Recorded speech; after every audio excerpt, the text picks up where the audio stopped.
Alright guys, so what's up? This is Project WS6. I'm going to make a video kind of going over the whole project. I've been taking a lot of stuff apart. It's kind of been a stressful time in my life, so this has allowed me to kind of relieve some stress, but here's kind of where we're sitting at today. We've got the T56 out. We got the clutch out and thrown away. It was original, 100,000 miles. There's a flywheel. There's a stock original as well. Obviously seen better days.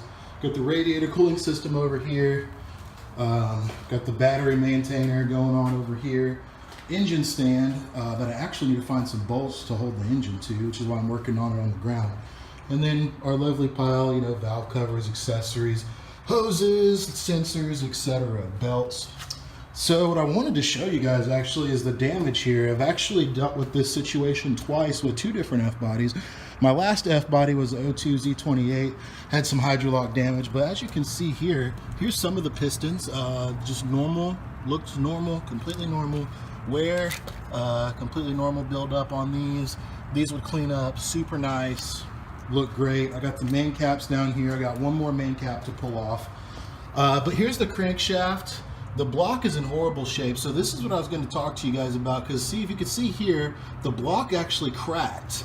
You can see the huge window right here that was left by the snapping rod because of the water that got into the engine. And let me show you guys, so that way you guys out there that have F-bodies can be more aware of what's going on. So the engine obviously in the car stops about, I want to say around about here or so. And so most of it actually sits under the cowl. So here's the cowl here, and you can see the rain channels here to push it out. This car, and a lot of them, are actually missing these buttons here. And you actually want to make sure those buttons are in there. And if you look underneath, you can see how the water would actually leak out of that. Well, I've actually already sold my LS6 manifold, so I can't show you exactly what happens. But if you could imagine this, the little holes where the injector seals are, the cowl leaks right on top of those.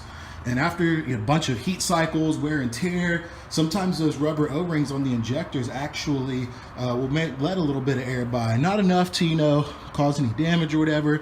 But like this car, which I purchased like this, the owner explained to me that they'd had a really bad rainstorm and he had let it sit for 3 days.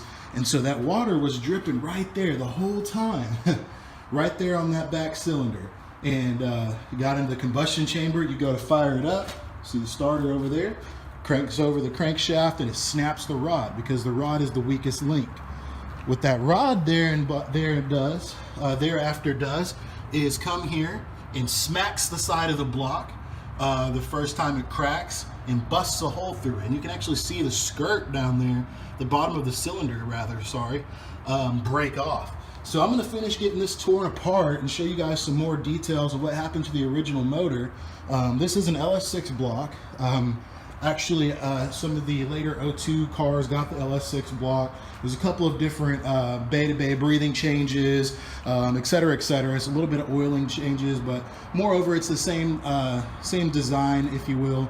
A couple different piston designs, etc. But the LS1 was a strong motor. But no motor is no match for water in the combustion chamber. And in most cars, what you'll see, hopefully not this catastrophic damage, but most of the time what you'll see is the starter actually give up. You'll see the starter actually break, which is more desirable than having obviously a rod snap. So I'm going to finish getting this LS1 short block torn apart and be back soon. All right, guys, so here we are, we're back. We got the crank out. I was inspecting the crank and I didn't find any abnormalities. Actually looks pretty good for a 100,000 mile crank. Inspected the bearing surfaces, and I'm no expert or anything, so obviously you want to definitely take that to a machine shop before you reuse that. I'm probably not, but that would be the first step. So here's all the pistons. You'll see the problem child here. So that's where that broke off. And here's the other piece of it over here. That's where it broke, snapped. And the part that was still on the crank was spinning around and caused havoc inside of the block. Now that we have the crank out, you can kind of see that a little bit better. As you see here, the bottom of that cylinder wall has been damaged, and this one is non-existent. anymore. As you can kind of see there, that's completely gone, and then obviously the nice window that it left as well. The block has definitely been, like I said, cracked before.